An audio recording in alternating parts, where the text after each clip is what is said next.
durante alguns anos, o ensino superior, a Universidade Federal de Alagoas, ela passou por uma expansão, ela teve campus em outras cidades daqui do estado, também ampliou a questão da matrícula e agora passa por uma situação de contingenciamento de recursos. Como é que o senhor vê essa conjuntura ligada à universidade?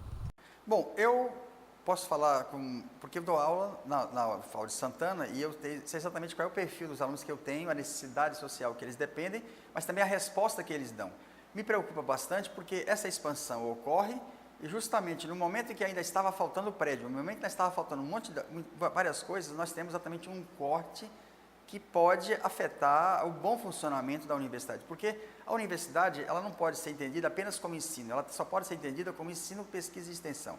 Então, é preocupante isso, mas é importante lembrar que ao mesmo tempo que nós estamos tendo esse corte, nós estamos investigando recentemente que não é um problema só da UFAL, é um problema de todas as universidades federais, é um problema de todas as universidades estaduais e isso tem uma explicação.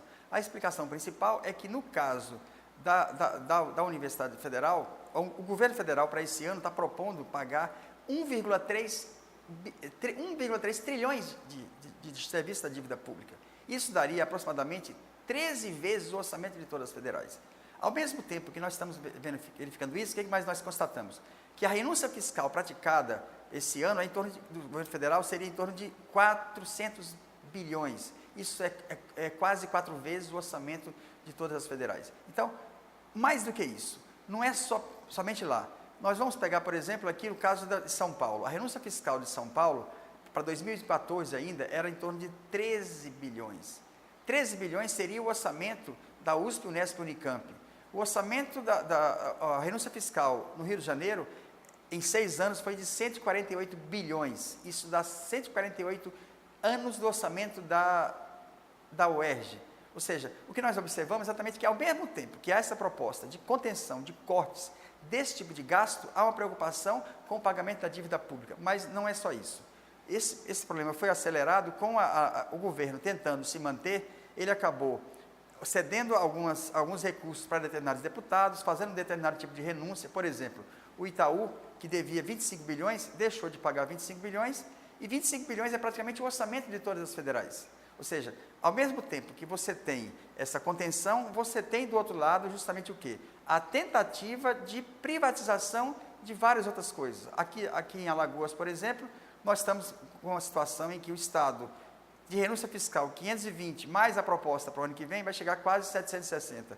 Ou seja, o que vai ser proposto de renúncia fiscal para Alagoas no ano que vem é o orçamento da UFAL. E aí é muito importante falarmos do que significa esses valores. Bom, primeiro, as universidades federais, elas representam praticamente 90% de toda a pesquisa feita no país. Mas não só isso, hoje, grande parte dos alunos das federais são alunos de baixa renda. Significa que se você está comprometendo as universidades públicas, você está comprometendo a pesquisa e você está comprometendo o acesso da população às questões mais elementares. Então, é muito importante nesse momento que possamos esclarecer para a população que o governo que corta a verba da universidade é o mesmo que potencializa as renúncias para determinados setores, para conseguir voto, para evitar de você sair do poder. E aí a pergunta que eu diria, qual que é mais importante? A universidade pública, o hospital público, o serviço público de forma geral, ou manter um governo que não tem nenhum compromisso e que não transferir dinheiro público para o setor privado? Então, essa é uma política que termina inviabilizando, pode inviabilizar o ensino superior, o funcionamento da UFAL? Eu diria que inviabilizar não é só a UFAL. O que está se colocando aqui é uma tentativa de liquidar o serviço público de todas as esferas. Ou seja, nós temos aqui, se você for ver, os estados, todos os governos estaduais estão praticamente com a mesma política. O que está sendo proposto aqui? Privatizar Casal, privatizar CEAL, privatizar de forma indireta o CEPA, privatizar o HGE.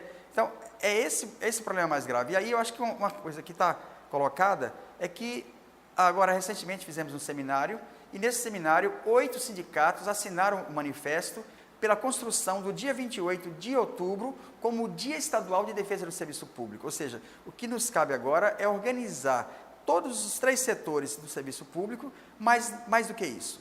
nós temos que lembrar aos trabalhadores do setor privado que o serviço público é um direito de todos, tem que ser um direito de todos. Então, nós temos que fazer uma grande mobilização que possibilite a população entender que o fato dela não estar sendo atendida adequadamente se deve não à responsabilidade daquele que está como servidor público, mas daquele governante que não está fazendo o que deveria. O que deveria ser feito? Pegar a verba pública para serviço público, e não verba pública para pagar juros da dívida, não verba pública para fazer renúncia fiscal para o setor privado, para tornar os setores capitalistas mais ricos ainda. Ou seja, a nossa grande tarefa agora é exatamente construir a mobilização, mostrando para a população que a universidade é um bem fundamental, que ela tem uma gestão muito boa, porém, não basta você ter feito uma economia de gastos de 20% dos contratos que foram renegociados, porque a questão fundamental que está colocada é que o governo federal tem uma política com seus aliados de destruir tudo que é público. E o que nós temos que mostrar é exatamente que o público tem que ser de qualidade, baseado no ensino, pesquisa e extensão, e que a população é parte dessa luta. Professor, o governo alega que também esse contingenciamento é por conta da crise, falta dinheiro, falta impostos, e aí ele contingenciou recursos, congelou recursos por 20 anos. Que tipo de política, que tipo de ação o governo poderia fazer para não adotar esse tipo de atitude, de congelamento e de contingenciamento de recursos? Bom, o que o governo está fazendo, na verdade, quando ele congela por 20 anos os gastos sociais, ele está preparando exatamente o quê? Pagamento dos gastos financeiros. Então, o que está de fato aqui? Eu acho que o que mais esclarece isso é o fato de que o ministro da Saúde, no dia que foi aprovada a PEC 55, ele comemorou. Aí comemorou como se fosse um gol do seu time. Agora, eu pergunto, como é que o ministro de Estado, o ministro da Saúde, comemora que a sua pasta vai ter corte de verba? Ou seja, certamente porque esses ministros não têm compromisso com a prestação do público. O que ele está querendo oferecer, na verdade, é plano de saúde privado para a população de baixa renda. Ou seja, o que isso vai representar? Isso vai representar exatamente o quê? Uma população que já está, 5 milhões já não andam mais de avião, 5 milhões perderam o plano de saúde, 7 milhões já não andam mais de avião. Significa que nós estamos numa situação de caos social gigantesco. Por quê? Porque você vai ter aprofundamento da crise social. Por quê? Você vai deixar de pagar comida, você vai ter que deixar de pagar as coisas mais fundamentais para pagar aquilo que deveria ser direito. Então, a grande questão que está colocada aqui é a caracterização desse governo. Esse governo se pauta por uma política de privatização e de entrega de tudo que é público. E ele não tem nenhuma preocupação, por quê? Porque por trás desse governo está o lobby dos que querem a privatização. A questão toda é, por que esse governo se mantém se as provas contra ele são bastante fortes, a Polícia Federal já fez vídeo, grampeou, tem tudo documentado. A pergunta é, por que esse governo ainda se mantém? E agora, a tendência de tudo isso é se agravar, porque agora, com a nova denúncia que foi aprovada ontem, corremos o risco de, mais uma vez, esse governo utilizar de mais recursos públicos para tentar se manter no poder. Aí a pergunta que eu faço é, por que a população brasileira está tendo que pagar mais o preço de gasolina? Por que a população brasileira vai ter que pagar mais pela energia que o governo pretende privatizar? Será que a população brasileira vai ter que pagar o ônus desse governo ter usado todos os mecanismos possíveis para evitar a sua queda, e agora com a possibilidade de uma nova ação na Câmara? Ou seja, nós corremos o risco de aprofundar ainda mais os ataques, mas para que esses ataques? Justamente para o governo se manter no poder, um governo que só tem 5% de aceitação popular, um governo que não tem nenhuma preocupação com qualquer segmento de menor renda, ou seja, um governo que representa justamente aqueles que querem o quê? Privatizar o Banco do Brasil, a Caixa Econômica, a Petrobras, privatizar e liquidar a pesquisa nesse país, liquidar as universidades, liquidar o SUS. É um governo que não tem compromisso com nenhum segmento que representa a maior parte da população, que é uma coisa profundamente lamentável. Um governo que nasceu de um golpe parlamentar e que tenta se manter usando os meios mais complicados que se possa fazer. Por quê? Não se trata apenas de tentar convencer deputados, mas o ônus desse convencimento, entre aspas, significa que a população vai ter que pagar mais caro ainda. Professor, no mês que vem, na segunda quinzena, provavelmente entra em vigor a lei a nova reforma trabalhista. Essas medidas que foram aprovadas, que afetam todos os trabalhadores, elas podem também chegar aos servidores da universidade? Bom, a primeira coisa é que grande parte da retração da receita da Seguridade Social se deve ao efeito da própria reforma.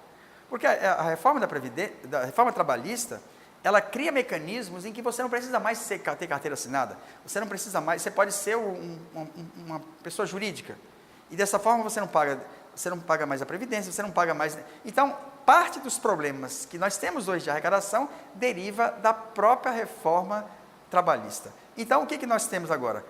O que nós temos agora é justamente uma situação na qual o nível de pessoas com nível de carteira assinada vai diminuir. Nós temos 14 milhões de desempregados. O governo elaborou uma política econômica que ela é, por si só, uma causadora da queda da arrecadação. Por quê? Se você provoca recessão, se você aumenta o desemprego, se você reduz a taxa de investimento, se você desaquece a economia, naturalmente isso vai implicar na redução da receita. Para compensar a redução da receita, o que você faz? Você vai atacar, porque o governo está querendo ainda aumentar a alíquota de 11 para 14. Ou seja, os servidores públicos vão pagar cada vez mais previdência, mas eles vão ter cada vez menos direito. Então, nós estamos vendo uma situação em que está em xeque a política econômica que esse governo fez, está em xeque as tentativas de se manter no poder, e está em xeque, eu diria, essa ideia de que o Estado é apenas para cobrar imposto de pobre, transferir, deixar de cobrar imposto de rico e pagar juro da dívida e privatizar o serviço público. Ou seja, nós estamos correndo um risco de ter um Estado que não faz nenhum sentido. O Estado Nacional, quando foi criado, ele prometia outra coisa. E o Estado Nacional que esse governo está gerenciando é um Estado que eu diria, é um instrumento dos rentistas de ganharem mais dinheiro e de transformar os serviços públicos em mais uma mercadoria. Ou seja, o que se quer aqui é justamente fazer com que o pobre que está na universidade pública, porque aí tem uma coisa mais grave, está em tramitação a cobrança de mensalidade. Ou seja, mas espera aí, o Estado vai pagar, só repetindo, o Estado vai pagar 1,3 trilhões de juros da dívida e agora quer que a população pague, os trabalhadores que estão na universidade paguem. O que significa isso? Significa que, para ele se manter no poder, ele usou todos os mecanismos usando dinheiro público e agora ele quer chamar os alunos também para pagar. Porque não é só desmontar o financiamento da universidade, é achar que quem deve bancá-la é justamente o quê? É a população de baixa renda. 60% da população dos alunos que estão nas universidades federais são de baixa renda.